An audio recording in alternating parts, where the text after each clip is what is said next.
കൊള്ളാം, അടിപൊളി പടമാണ്, നല്ല പടമാണ്. അപ്പോൾ പ്രിയപ്പെട്ടവരെ, എമ്പുരാൻ്റെ വിശേഷങ്ങളാണ്. എങ്ങനെയുണ്ട് ചേട്ടാ പടം? കുഴപ്പമില്ല, പ്രതീക്ഷ പോലൊന്നുമില്ല. എങ്ങനെയുണ്ട് ചേട്ടാ? അടിപൊളി. ചേട്ടാ എങ്ങനെയുണ്ട് പടം? പ്രതീക്ഷ പോലൊന്നും ഇല്ലെന്ന് തരത്തിൽ പറയുന്നേട്ട്. ഒരാൾ പോയപ്പോൾ പറഞ്ഞു പ്രതീക്ഷ പോലൊന്നും ഇല്ലെന്ന്. ഇല്ല, സെറ്റ് പടം, അടിപൊളി പടം. എമ്പുരാൻ്റെ വിശേഷങ്ങളൊക്കെ കാണാം. എങ്ങനെയുണ്ട് ചേട്ടാ സിനിമ? കൊള്ളാമല്ലേ? അപ്പം പടം കൊള്ളാമെന്നാണ്, എമ്പുരാൻ കൊള്ളാമെന്നാണ് നമുക്ക് പറയുന്നത്. എങ്ങനെയുണ്ട് പടം? കുറച്ച് ലാഗാണ്, ഫസ്റ്റ് കുറച്ച് ലാഗാണ്, പിന്നെ അങ്ങോട്ട് പിന്നെ കയറി വരും. അപ്പോൾ എമ്പുരാൻ പടം എങ്ങനെയുണ്ട്? നല്ല പടം എന്ന് പറയാൻ പോയിട്ട് തീർച്ചയായിട്ടും. ചേട്ടാ എങ്ങനെയുണ്ട് പടം? അടിപൊളിയാണെന്ന് പറഞ്ഞു കഴിഞ്ഞ് ഓക്കെ അടിപൊളിയാണ് ചേട്ടാ പടം. സിനിമ എങ്ങനെയുണ്ട്? കൊള്ളാം.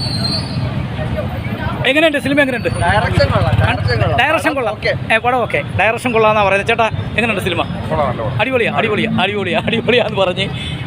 അപ്പോൾ തീർച്ചയായിട്ടും സിനിമ ഇവിടെ വിശേഷങ്ങളാണ് പ്രിയപ്പെട്ടവരെ എത്തിക്കുന്നത്. കൊല്ലം അടിപൊളി സിനിമയാണെന്ന് പറയാൻ കഴിയുന്നുണ്ട്. അപ്പോൾ അവരെല്ലാ അഭിപ്രായങ്ങൾ പറഞ്ഞ് നല്ല അടിപൊളി പടം തന്നെ. എങ്ങനെയുണ്ട് സിനിമ? ഉണ്ടായിരുന്ന കിട്ടിയ കള്ളം പറയരുത്, സത്യം പറയണം.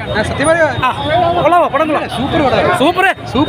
സൂപ്പർ പടമാണെന്ന് പറയാൻ പറ്റും. എമ്പുരാൻ്റെ വിശേഷങ്ങളാണ് പ്രിയപ്പെട്ടവർ എത്തിക്കുന്നത്. അപ്പോൾ തീർച്ചയായിട്ടും നമുക്ക് കാണാം. സിനിമ കാണാൻ ഇരിക്കുന്നവരാണ് അടുത്ത് നമുക്ക് കാണാം. എമ്പുരാൻ്റെ വിശേഷങ്ങൾക്ക് അടുത്ത സിനിമയ്ക്ക് വേണ്ടി കാത്തുതിരിക്കുകയാണ്. അഭിപ്രായങ്ങളൊക്കെ നമുക്ക് തീർച്ചയായിട്ടും ഇവിടെ സിനിമ വിട്ട് ഒരുപാട് പേര് പോയി, നമുക്കറിയാം.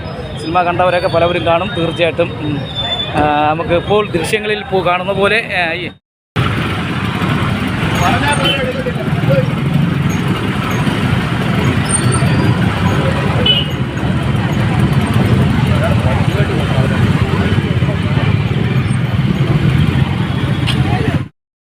സിനിമ കണ്ടിട്ട് വരികയാണോ?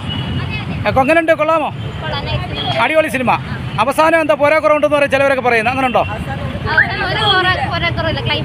ക്ലൈമാക്സ് അടിപൊളിയല്ല. Okay, thank U.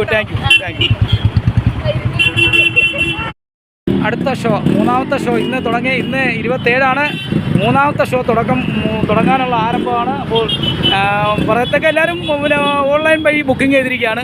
അതുകൊണ്ട് മാത്രമാണ് ആൾക്കാർ സമയമാകുമ്പോഴത്തേക്ക് വന്ന് കയറും. അങ്ങനെ ആയിരിക്കാം തീർച്ചയായിട്ടും.